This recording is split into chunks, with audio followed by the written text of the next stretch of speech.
tal? ¿Cómo están? ¿Qué sueño? Listo. El día de hoy vamos a hablar un poquito de enzimas, ¿sí? ¿Alguien me podrá decir en su entendimiento qué es una enzima, señor? Son biocatalizadores que incrementan las reacciones químicas que ocurren en el organismo, y esto se va a deber a la disminución del tiempo de activación. Correcto. Usted dijo, ¿incentiva las reacciones o la velocidad de reacción? La velocidad. La velocidad de reacción, muy bien, es un biocatalizador. ¿Quién más me puede dar otra definición, señorita Estrella? Son moléculas orgánicas que actúan como catalizadores para las reacciones químicas, es decir, aceleran la velocidad de reacción. Correcto, muy bien. ¿Quién más? ¿Alguien levantó la mano, señorita? Regulador de condiciones moderadas, dependiendo del pH, la temperatura. Muy bien, interesante, señorita. ¿Usted levantó la mano? Bueno, simplemente decir que ya lo dijeron, pero aceleran procesos que ya se daban en nuestro cuerpo. No es que inventen algo, simplemente que lo aceleran para que funcione mejor. Correcto, muy bien, muchas gracias. ¿Quién más tiene un concepto de enzima, señorita? Aparte de lo que tenemos los compañeros, también son altamente específicas, o sea, hay una enzima por cada sustrato. Es como una cerradura de una llave. Si la llave es diferente a la fórmula de cerradura, no se puede mover. Correcto, es bien importante. Además de lo que ustedes ya han mencionado, que acelera la velocidad de reacción, bajando la energía de activación, necesita condiciones específicas, como su compañero lo ha dicho, temperatura, pH. Y usted que acaba de decir es altamente específica. Es otra característica de las enzimas. Son una de las moléculas más específicas que hay. Me parece que en segundo puesto después de los anticuerpos, probablemente, de la reacción antígeno-anticuerpo. ¿Qué más, señorita? Normalmente las enzimas son proteínas, excepto las que tienen moléculas de ribosina, ya que estas van a tener la capacidad de simplemente dividirse por sí mismas, haciendo que no tengan la capacidad de como que tener esa llave y cerradura, sino las otras. Excelente. La mayoría de ellas son proteínas, sin embargo hay algunas que son ribosimas, me parece que son en base a ARN, ¿no? Muy bien. ¿Señorita? Aunque no se consumen durante la reacción de la reacción. Correcto, interesante, también es otra característica interesante. Una enzima, una vez que trabaja, no se consume, o sea, se reutiliza, ese es el concepto. Muy bien, ¿quién más me puede decir algo de las enzimas, señorita? Además también la actividad enzimática lo que hace es llegar al diagnóstico de muchas enfermedades. Interesante. Como clínicos, como médicos, como patólogos, como laboratoristas, podemos usar algunas enzimas como algún marcador de enfermedad. Interesante, señorita. A veces algunas enzimas van a necesitar de cofactores para poder realizar su función. Correcto. Algunas enzimas necesitan cofactores. Hola, señorita, ¿cómo está? Bienvenida. ¿Sí? ¿Podrá anotarla, señor Sayid? Disculpe. ¿Sí? ¿Quiénes acaban de venir? ¿Podrán levantar la mano para poder anotar su asistencia? ¿Su apellido? Pilco. ¿Sí? Colócale usted asistencia. Señorita Pilco. Señor Murillo. Sí, señorita Pilco. Asistencia, señor Murillo. Asistencia, señorita Vargas. Va a disculpar, señor Sayid. Listo. ¿Quién más entró? Señorita Adriana. Carpio. Carpio. A la señorita Adriana póngale 20 de frente. No, mentira. ¿Qué tal? Bienvenida, señorita. ¿Cómo está? ¿Sí? ¿Alguien más llegó y no le tomé asistencia? Excelente, disculpe. Sí, a partir de mañana, por favor, traten de estar... Uy, creo que apagué todo. Sí, lo siento. A partir de mañana traten de venir, por favor, temprano, 5 minutos antes, ¿sí? Para comenzar exactamente 8:30 y no perder tiempo. Ahora yo creo que... Sí, no, vamos a ver, vamos a disculpar. Problemas técnicos. Muy bien. Ahora pues.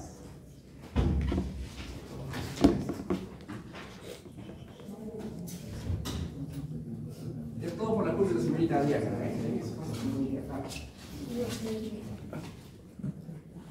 Vamos a poner ¿Alguien sabe cómo prende este dispositivo de esta tecnología? No.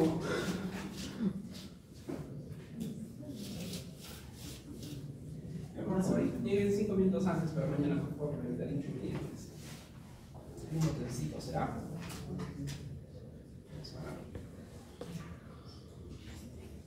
El cañón también se apagó, creo. Sí, vamos a aprender. Primero aprendemos. Listo, ya aprendimos. Vamos con el cañón. Ahora pues. ¡Ah! Listo. Vamos a ver.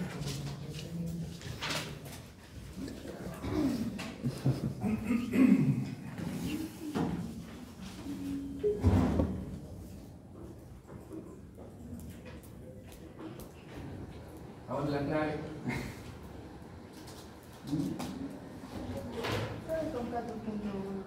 Carto. ¿Qué más se entiende por enzimas? Ya sabemos que son moléculas principalmente hechas de proteínas, no todas, de repente el 98%, aceleran la velocidad de reacción. ¿Cómo lo hacen? Bajando la energía de activación. Eso memorízenselo, por favor. ¿Qué más? ¿Qué características tenemos las enzimas? ¿Específicas, señorita? Una característica más sería que no modifican la constante de equilibrio de las reacciones de catalismo, solo reducen el tiempo en que se llega al equilibrio. Correcto, muy bien, eso también es un dato muy importante e interesante. No alteran la constante de equilibrio de las reacciones, solo agilizan e incrementan la velocidad de reacción. ¿Verdad? ¿Cómo lo hacen? Bajando la energía de activación. ¿Qué es la energía de activación? Buenos días, señores. Buenos días. Buenos días. ¿Nos podrá ayudar a aprender a acceder a la computadora? Sí, disculpa, problemas técnicos. ¿Cuál es la clave? Ah, bien.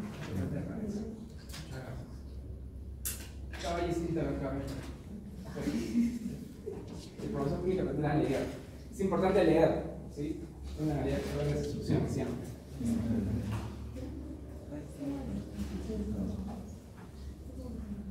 Esto ya está conectado ya, cañón. Muchas gracias.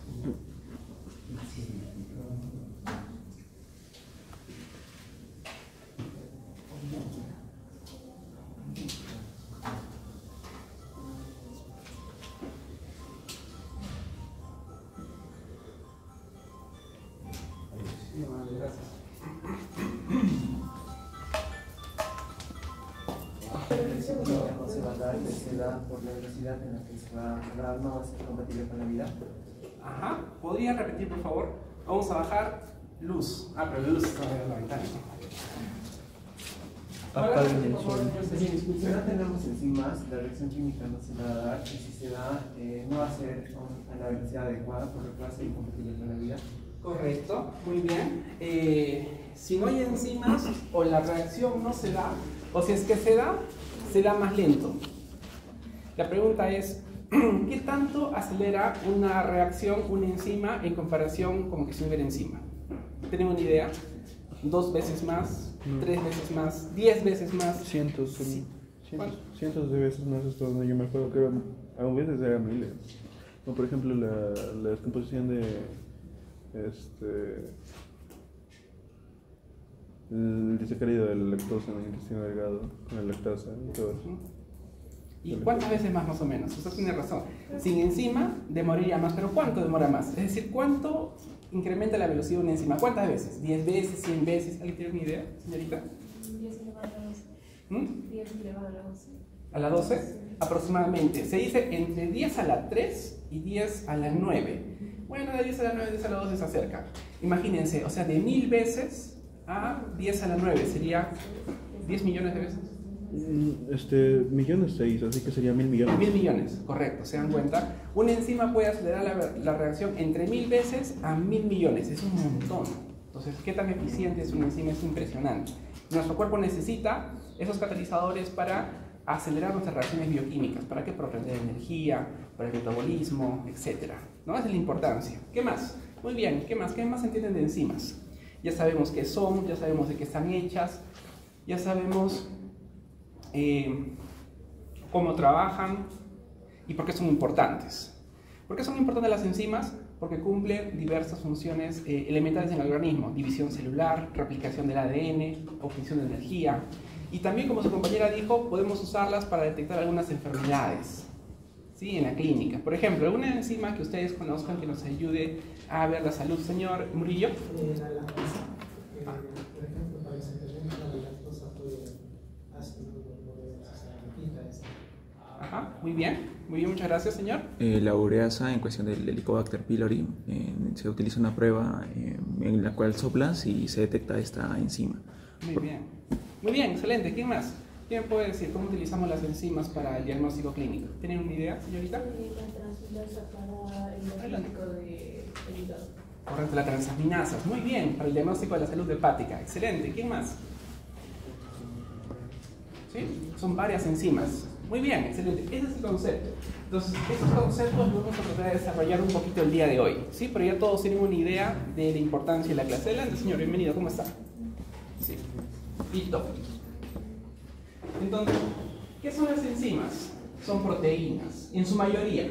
Pero hay algunas proteínas, hay unas enzimas que tienen estructura en base a ácido ribonucleico, ¿no? Son proteínas que hacen, intervienen en las reacciones químicas. ¿Cómo así? ¿Cómo intervienen? Incrementando la velocidad de reacción, ¿verdad? Esa es la principal función de una enzima. ¿En dónde? En los organismos vivos, ¿verdad? Acá tenemos diversas enzimas, por ejemplo, amilasas, proteasas, bromelina, lipasas, papaína. Algunas de estas son enzimas que se encuentran en el sistema digestivo, como las amilasas, la proteasa, la lipasa. Otras enzimas se encuentran altamente concentradas en otros organismos, en este caso algunas frutas, por ejemplo la bromelina en la piña, la papaína en la papaya lepipeña, ¿no? Excelente. Entonces, ¿cómo trabaja una enzima? ¿Cuál es el concepto? El concepto es el siguiente. Acá vemos en la figura A el modelo teórico que se tiene de cómo una enzima se une al sustrato, ¿verdad?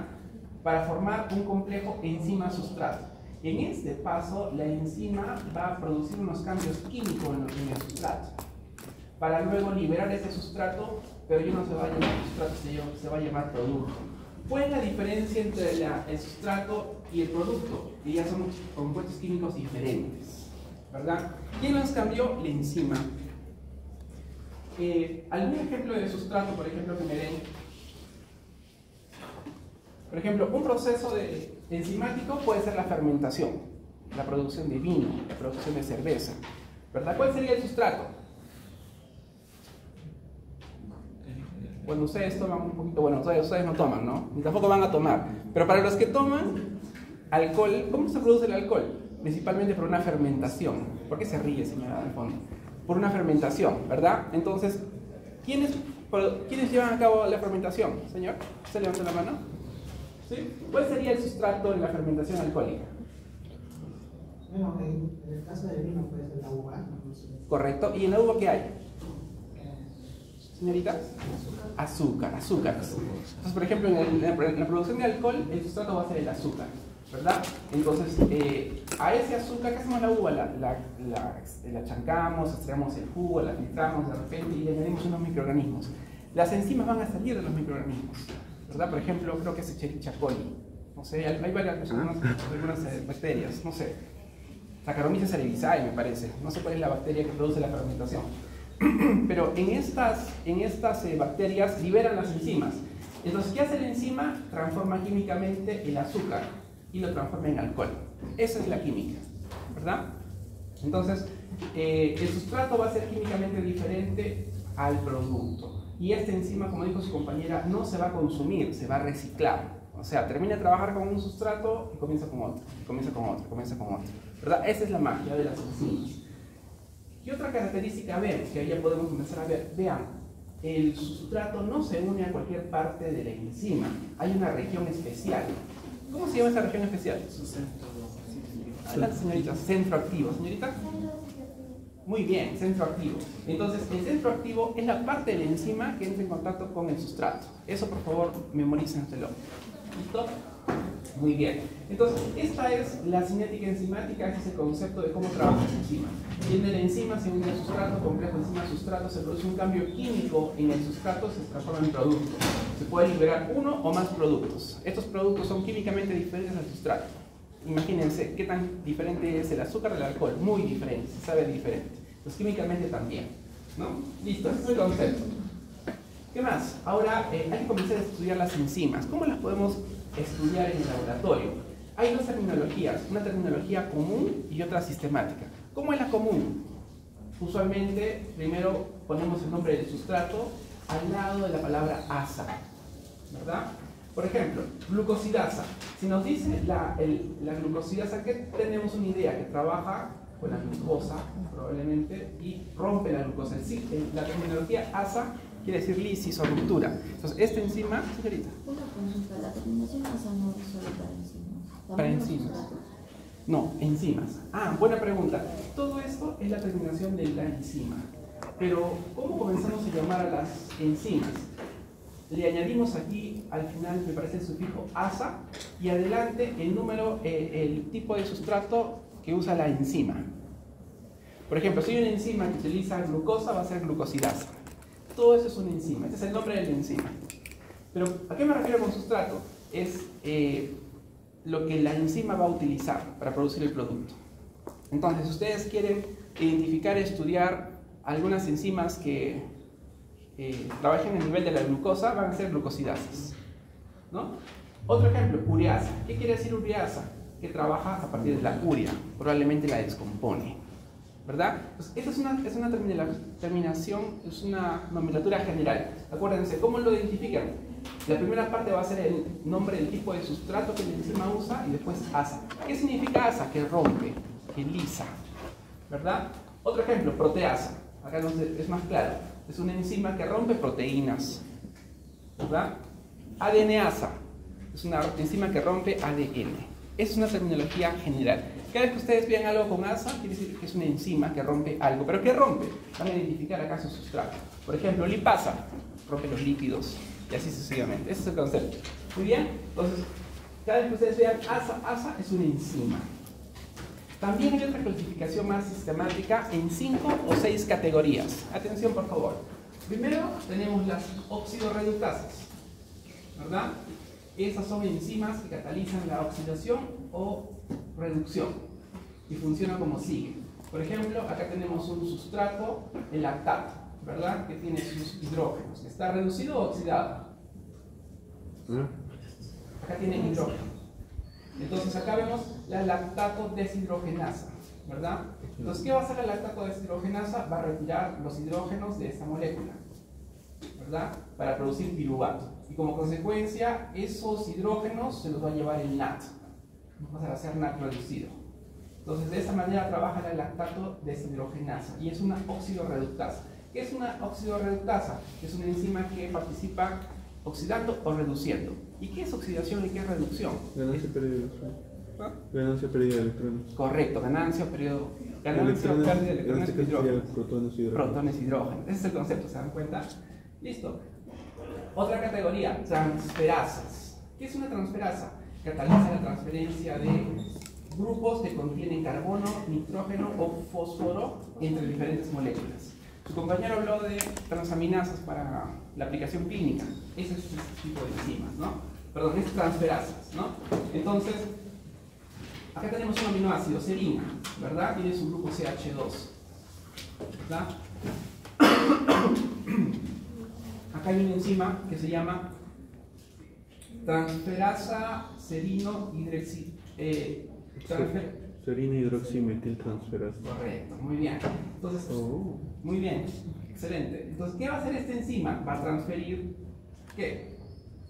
Serino hidroximetiltransferasa. ¿Qué grupo puede transferir? Un grupo metil. Correcto, ¿no? Serina, de repente hace referencia al sustrato, al aminoácido hidroximetil, que va a transferir el grupo hidroximetil de una molécula a la otra. Por lo tanto, ese cambio químico va a producir que la serina pase a ser glicina y este grupo metilo se va a incorporar en este compuesto químico THF. ¿Saben qué es el THF? No me acuerdo. Ajá. Muy bien, a ver, busquen por favor. Listo. Entonces, ese es el concepto de la transferasa. Y así, entonces, ¿qué otra enzima? Hidrolasa.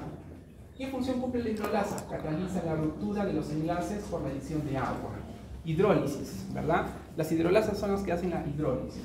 Por ejemplo, acá tenemos la urea, ¿no? Y acá tenemos una enzima que se llama ureasa. Pues ya sabemos que la ureasa es una hidrolasa, porque rompe enlaces de hidrógeno introduciendo una molécula de agua. ¿Cuál es el concepto? Que la molécula de agua se introduce, ¿verdad?, en esta molécula, liberando dos moléculas de amonio, ¿verdad? Y produce CO2. Y así.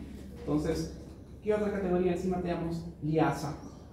Cataliza la ruptura de algunos enlaces, carbono-carbono, carbono-azufre, ¿verdad? Y algunos carbono-nitrógeno. Por ejemplo, liasa es la piruvato de carboxilasa. Como es piruvato de carboxilasa, tenemos una idea que trabaja sobre el piruvato, ¿verdad? Entonces, ¿sí? Trabaja sobre el piruvato eliminando lo que se trata Ajá, el enlace carbono-carbono, ¿verdad? Aquí, el grupo carboxilo. Entonces, como consecuencia, este piruvato sin el carboxilo se va a transformar a acetaldehído más CO2, ¿verdad? Ese es cómo trabajan las enzimas. Listo. ¿Qué más tenemos? Isomerasas. Catalizan el rearrangement, es como que catalizan la reconfiguración de isómeros ópticos o geométricos. ¿Alguien me puede decir qué es un isómero? Moléculas iguales, con igual configuración. Ajá, sí, similar, muy bien, señorita. Son aquellas moléculas que pueden tener una fórmula global igual, pero la estructura como tal es diferente, o tiene variaciones. Tiene una configuración diferente en función a su carbono central, ¿no? Muy bien, ¿alguien más me puede decir otra definición? ¿Qué es un isómero? Entonces, puede entender el mismo número de carbonos, el mismo número de hidrógenos, el mismo número de azufres de cualquier grupo, pero lo que lo hace diferente probablemente sea su estructura, su disposición de átomos. Muy bien, señor, levanta la mano usted. En caso de las enzimas sería como que catalizan la misma reacción, pero tienen diferentes estructuras de enzima. Ajá. ¿Podría repetir, por favor? Que catalizan la misma reacción. Las dos enzimas que catalizan la misma reacción, pero que tienen diferentes estructuras molecular. Puede ser. Adelante, por favor, sí. Sí. Ya. O sea, dos enzimas que catalizan la misma. Hablando de enzimas. Puede ser. Dos enzimas que tienen diferente forma, pero catalizan la misma reacción. Sí. Muy bien, interesante. Señorita. Un ejemplo podría ser la glucosa con la fructosa, que la fórmula es idéntica, pero luego correcto, interesante. ¿Sí? Muy bien. Entonces, las isomerasas catalizan esta reconfiguración de algunos isómeros. Por ejemplo, a ver, acá tenemos el metilmanolilcoenzima A, ¿verdad? Entonces, a ver, traten de identificar, por favor. Acá tenemos el carbono, el oxígeno, el azufre, coenzima A, CH2, CH3 y el grupo carboxilo. Viene la metilmanolilcoenzima mutasa, que es una isomerasa. Entonces, ¿qué va a hacer? Rompe aquí el grupo carboxilo, que está unido al CH2, ¿y dónde lo introduce? Interesante, como que rearregla, ¿no? Entonces, esta molécula lo que ha hecho es romper un enlace aquí e introducir el Che3. Ajá, aquí, ¿verdad? Le metió el Che3, el Che2, pero ¿y el hidrógeno que bota? Ajá. Sí, porque bota un hidrógeno al final. Correcto. Ajá. ¿Y dónde está ese hidrógeno, no? No sé. CH2. Porque Che2 y el otro Che3, Che2, 5 a 4 hidrógenos. Ajá. Y ese hidrógeno. Interesante. Rompe acá y eso lo introduce aquí, de manera lineal, ¿verdad? Sí.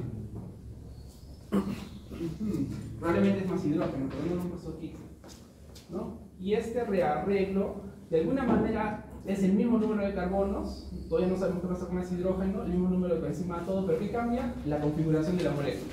Eso es una isomerasa. Entonces pasamos de tener metilmanolilcoenzima A succinilcoenzima A, ¿verdad? Entonces esa es la principal función de una isomerasa, producir un cambio conformacional o un cambio en la disposición de los átomos, ¿verdad? Listo. Y ligasa. ¿Qué le dice el nombre de ligasa? Vamos a ver. Cataliza la formación de enlaces entre carbono y azufre y nitrógeno unido a fosfatos de alta energía, ¿verdad? Unidos a la hidrólisis de fosfatos de alta energía. Muy bien.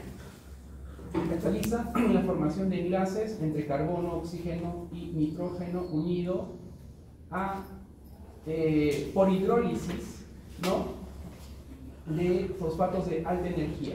Por ejemplo, piruvato. Vamos a ver.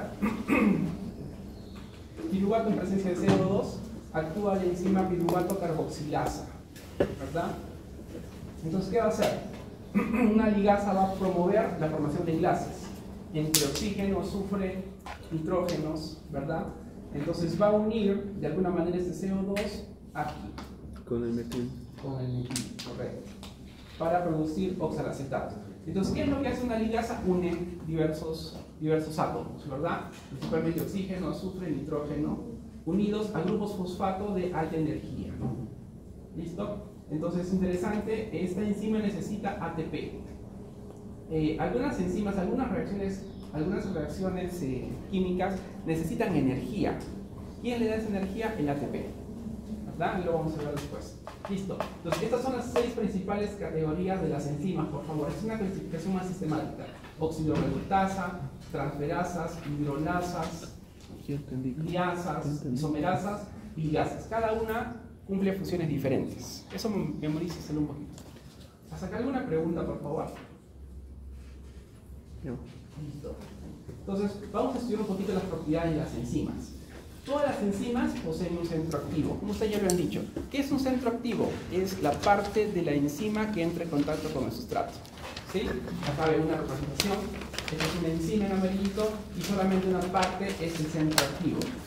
Lo que hay que tener aquí claro es que la interacción entre el centro activo y el sustrato es principalmente por la forma. ¿Y de qué está compuesto el centro activo?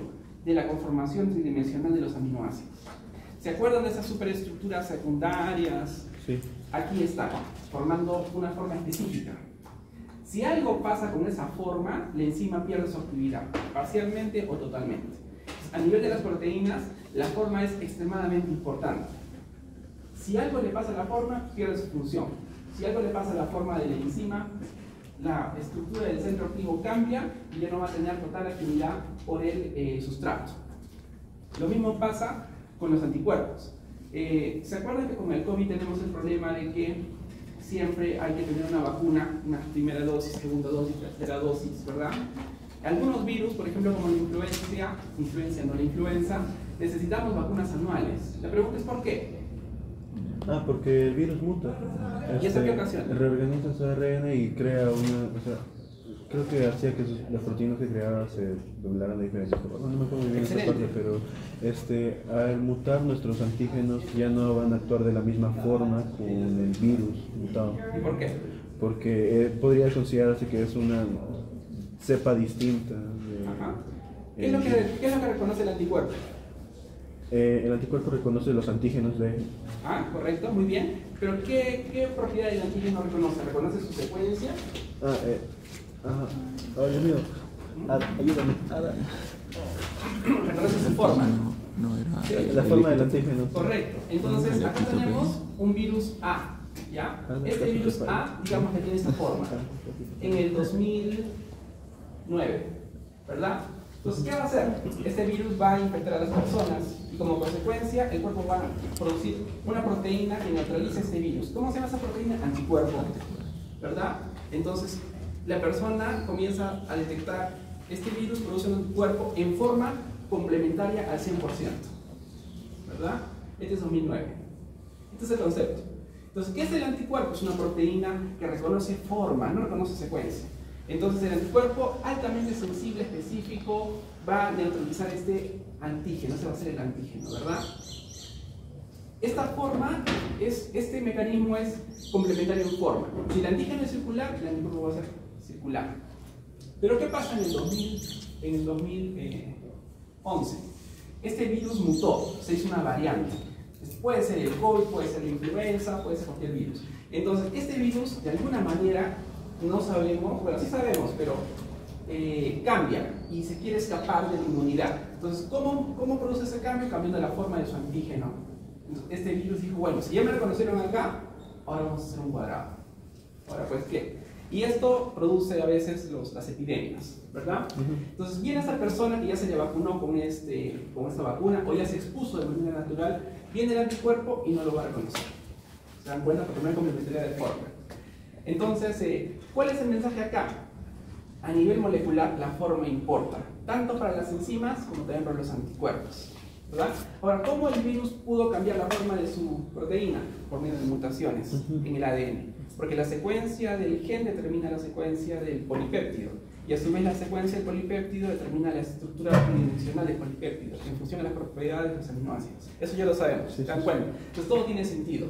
Entonces por eso es que necesitamos vacunas anuales para algunos patógenos, por ejemplo el COVID, de repente la influenza, porque la estructura de los antígenos del virus cambia y muta. Y por eso es que tenemos que liberar anualmente vacunas actualizadas, o sea, con la forma del antígeno de la versión del virus que tenemos. ¿Sí? Con las enzimas es parecido. Forma. Entonces, el centro activo es complementario al sustrato. Si algo le cambia la forma del centro activo, la enzima va a perder efectividad. ¿Sí? Es interesante. Entonces, eso es el mensaje que se tiene que llevar a casa. Entonces, ¿qué otra propiedad? Probablemente cada enzima tiene un solo centro activo. Eso revísenlo, por favor. ¿Cuántos centros activos puede tener una enzima? ¿Uno o varios? ¿Alguien sabe? ¿Tres? ¿Sí? ¿Segura? Sí, es que normalmente también se dice de que la enzima es que tenía tres alternativas para poder modificar a tres sustratos a la vez.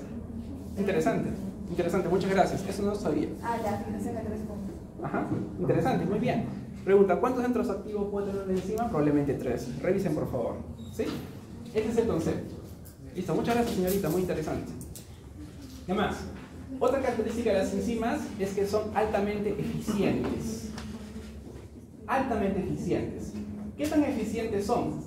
Imagínense, como su compañero decía, aceleran la velocidad de reacción entre 10 a la 3 y 10 a la 8 veces.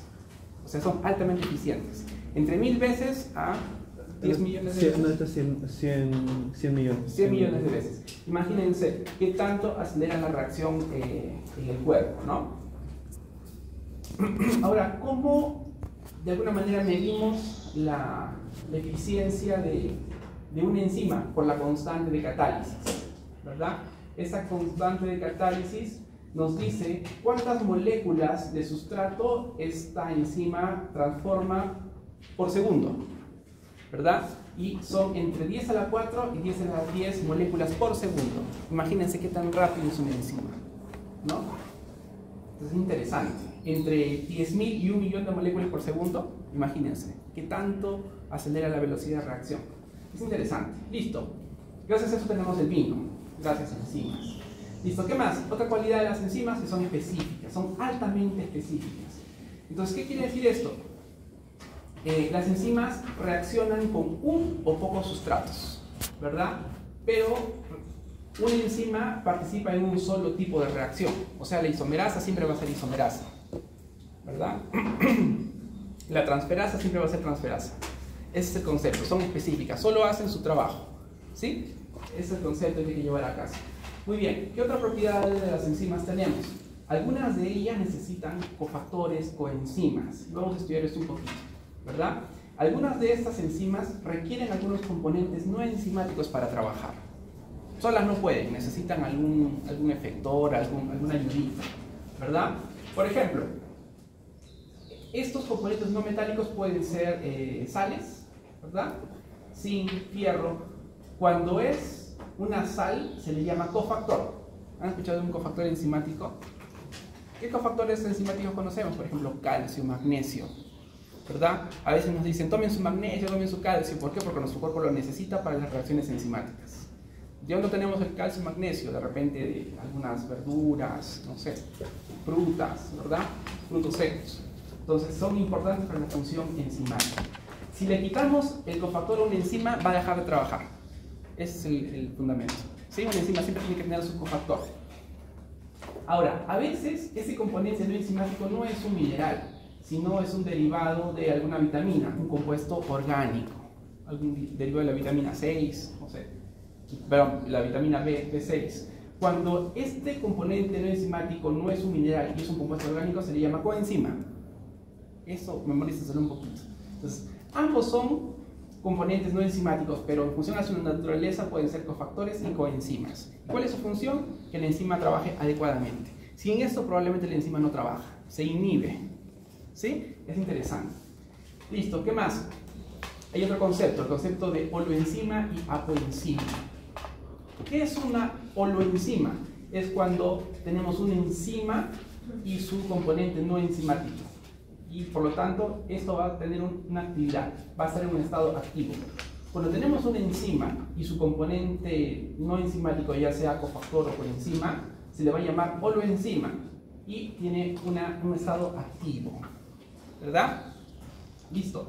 Por otro lado, una apoenzima es una enzima, pero sin su componente, sin su complemento, ya sea cofactor o coenzima. Y por lo tanto va a tener un estado inactivo, no va a trabajar. Entonces, holoenzima tiene un estado activo y apoenzima un estado inactivo. ¿Sí? Traten de hacerlo, por favor, de memorizarlo. Señorita. La apoenzima sería la parte estrictamente proteica del enzima. Ajá.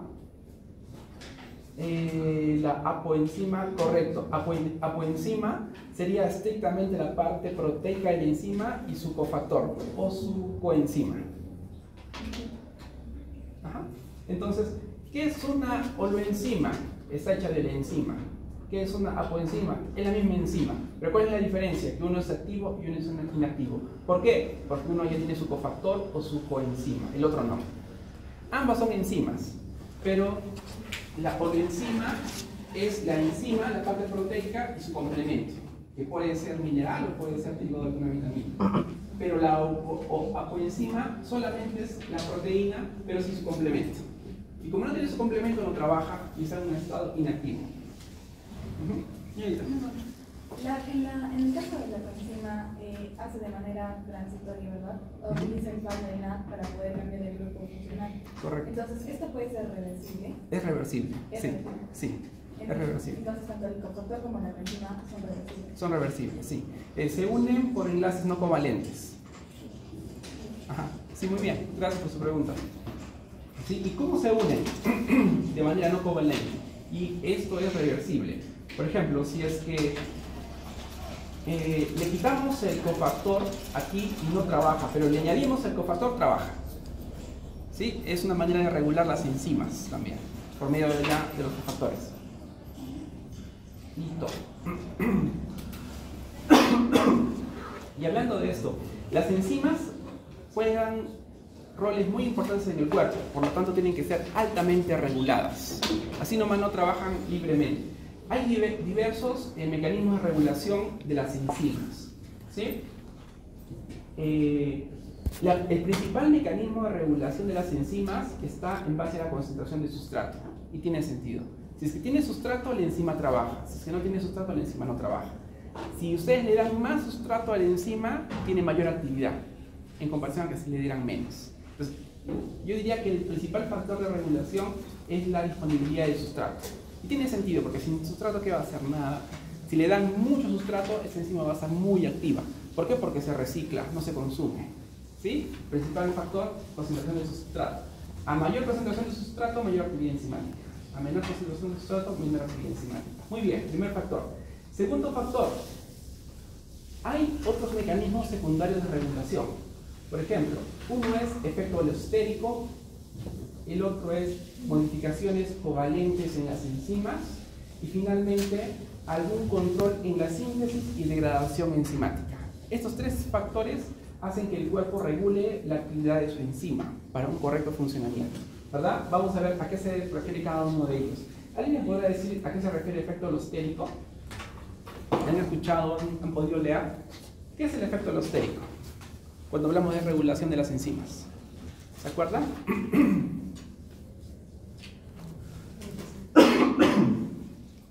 ¿Listo? El efecto alostérico se da gracias a algunas moléculas que se les denominan efectores. ¿Sí? ¿Qué hacen estos efectores para modificar la actividad enzimática? Modifican la forma de la enzima. Y ustedes saben que si la forma de la enzima cambia, cambia la función, ¿verdad? Hay efectores positivos y efectores negativos. O sea, hay efectores que pueden hacer que la enzima trabaje más eficientemente o hay efectores que pueden hacer que las enzimas trabajen menos.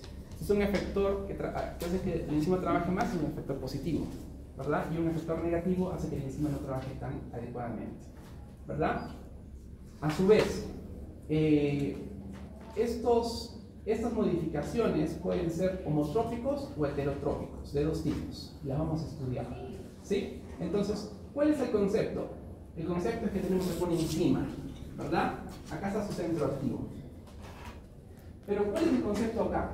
Que algunas enzimas que son reguladas por efecto alostérico, además de ser interactivo, tienen otro sitio de unión para algunas moléculas, para los efectores. ¿Ven? Entonces, esta enzima, como la ven, no tiene actividad, ¿verdad? Miren esa forma. Entonces, ¿cuál es el concepto? Que viene el efector, ¿verdad? Y se une al sitio de señalización del efector. Y esto va a hacer que la enzima cambie su forma tridimensional. Y por lo tanto va a cambiar la forma del centro activo. Vean, va a pasar de la forma del cuadradito a la forma de circulito. Y esta enzima recién entra en actividad. ¿Por qué? Porque tiene una adecuada forma, un adecuado funcionamiento, de repente ese centro activo ya tiene afinidad por el sustrato, ¿verdad? Ahora, ¿a qué se refiere con homotrópico? Homotrópico se refiere que cuando este efector es el mismo sustrato, ¿verdad? Entonces, cuando este sustrato activa la enzima y a este sustrato hace que la enzima cambie de forma, se le llama un efecto alostérico homotrópico, porque este efector es el mismo sustrato.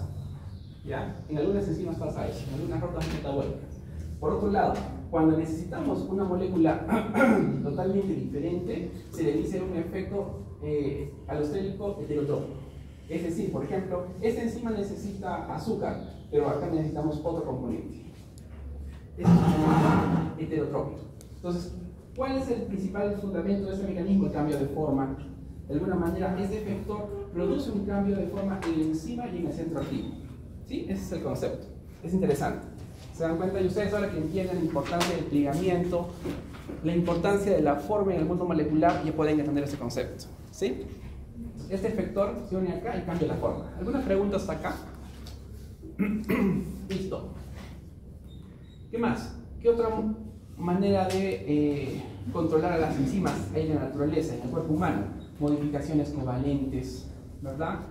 Estas modificaciones covalentes son diferentes efectos que se dan sobre la estructura de la proteína. Principalmente tenemos fosforilaciones. ¿Qué es una fosforilación? ¿Quién me puede decir? ¿A qué me refiero con una fosforilación? Que le mete grupo fosfato. Correcto, la adición de grupo fosfato en la proteína, ¿verdad? Y también desfosforilación. Le quitamos el grupo fosfato. ¿Saben cuáles son las enzimas que fosforilan? ¿Cómo se llaman? ¿Transferasa? ¿Puede ser, señor? Quinasas. Quinasas. Las quinasas fosforilan. Muy bien, ¿y cuáles son las enzimas que quitan los fosfatos? ¿Cuáles son las enzimas que desfosforilan? Fosfatasas. Muy bien, entonces ese tipo de enzimas se regulan por quinasas y fosfatasas. A veces quinasas para fosforilar, pero a veces la fosforilación va a activar o va a desactivar, depende, pero va a producir una función, ¿verdad? Muy bien, entonces ¿quiénes son las que fosforilan? Las quinasas. ¿Quiénes son las que fosforilan? Las fosfatasas, ¿verdad? Pues acá tenemos una representación gráfica de cómo tenemos una enzima con su grupo OH y viene una quinasa.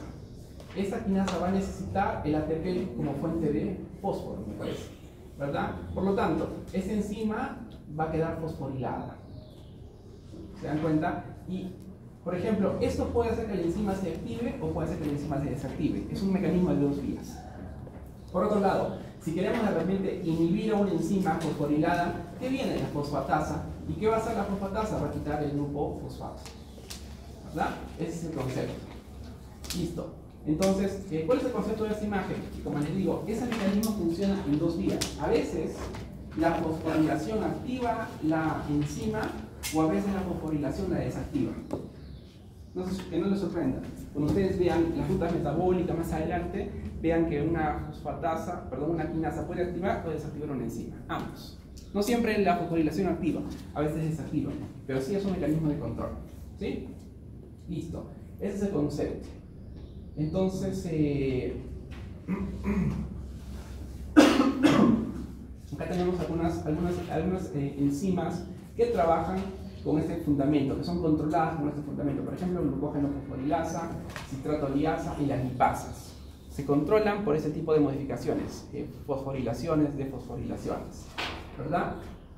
Ahora, también hay otro tipo de modificaciones covalentes, no solamente fosforilaciones, también hay metilaciones, hidroxilaciones y adenilaciones. Son diferentes modificaciones que se le hace a la estructura de las proteínas para regular su función. Entonces, ¿cómo las podemos resumir? Fosforilación, metilación, hidroxilación y adenilación. ¿Sí? Listo, ese es el concepto. ¿Nos saca alguna pregunta? Listo, muy bien. ¿Qué más? Y finalmente, síntesis y degradación, que es el mecanismo final de control de las enzimas. A veces no necesitamos controlar sus cofactores, a veces no necesitamos controlar su forma, a veces controlamos por el nivel de expresión de esas hormonas o de esas enzimas. ¿Sí? A veces simplemente paramos su producción o a veces incentivamos su degradación. De esa manera regulamos finalmente la actividad de las enzimas. ¿Verdad? ¿Por qué? Porque hay enzimas que se expresan en determinadas condiciones fisiológicas. Entonces el cuerpo por cortos momentos tiene que incentivar la producción de alguna enzima en especial. Cambia esa condición fisiológica y el cuerpo para la producción de esa enzima. Es un mecanismo final de control, ¿verdad? Por ejemplo, algunos ejemplos de esos estados fisiológicos pueden ser los estados de glicemia, ¿verdad? ¿Qué pasa cuando consumimos elevada azúcar? ¿Qué se activa? Se concentra en sangre, se activa hormona insulina, células beta del páncreas. Correcto, ¿verdad? Se activa, ¿se dan cuenta? A consecuencia de un estímulo externo, el cuerpo reacciona rápidamente. Si consumimos mucho azúcar, ¿qué se produce? Insulina. Y eso va a hacer también que se produzcan determinadas enzimas. ¿Sí? Entonces, ese es el concepto. Se sube la insulina y se promueve la actividad de unas enzimas. Pero si la glucosa baja, ¿qué pasa? Se tiene que parar la formación de insulina y también van a parar la formación de algunas enzimas. Entonces, este mecanismo es a demanda, así se le dice, ¿no? Algo así como el Netflix. Ustedes lo ven cuando quieren. Entonces, estas enzimas se van a producir cuando se necesitan y se dejan de producir cuando no se necesitan. Entonces, acá les he colocado un cuadrito resumiendo los diferentes eventos reguladores, el efector a nivel de que trabaja cada evento, el resultado en la velocidad de la enzima y el tiempo. Lo que quiero resaltar acá es que todos los mecanismos anteriores, su mecanismo de acción es inmediato. Fosforilación trabaja rápido, de minutos, de repente de segundos a minutos. Metilación trabaja rápido, rápidamente controlamos una enzima. Si a una enzima le quitamos sus cofactores, también la paramos. Si le damos sus cofactores, comienza a trabajar. Sin embargo, este último mecanismo de la síntesis y degradación va a demorar algunas horas o algunos días. Porque la subida de insulina me parece que no es inmediata, no es de segundos, puede ser de horas, puede ser de días, ¿verdad? Entonces, la principal característica de este último mecanismo de regulación en comparación a los anteriores es que demora más, ¿verdad? Entre horas a días. Los otros mecanismos son instantáneos. ¿Listo? Entonces, ese es el principal concepto. ¿Hasta acá alguna pregunta? ¿Les ha quedado claro cómo regulamos las enzimas en el cuerpo? ¿Sí? Muy bien. ¿Cuál es lo importante? Que hay algunas patologías que modifican estos mecanismos, que pueden hacer que la enzima deje de trabajar o que trabaje excesivamente, y eso puede producir una patología. Eso de repente, si lo pueden explorar en sus charlas, les voy a agradecer. Los que van a hablar de enzimas de repente pueden mostrar la aplicación clínica en medicina. Bueno, ya sabemos que es una enzima, ya sabemos cómo trabaja, pero ¿qué pasa cuando hay un cambio patológico? ¿Qué enfermedad viene? Y eso a ustedes les va a gustar, porque es su cambio. ¿Sí? Los retos para que traten de... Ya conocemos lo básico, pero ahora traten de aplicar un poquito la medicina. Y eso les va a ayudar a ustedes para que se vayan metiendo un poquito más en sus carreras, se motiven y vean que realmente esos temas son importantes y aplicados. ¿Sí? Entonces, ese es su rol un poquito de los seminarios. Los invito a que exploren un poquito hasta donde se pueda. ¿Sí? Listo.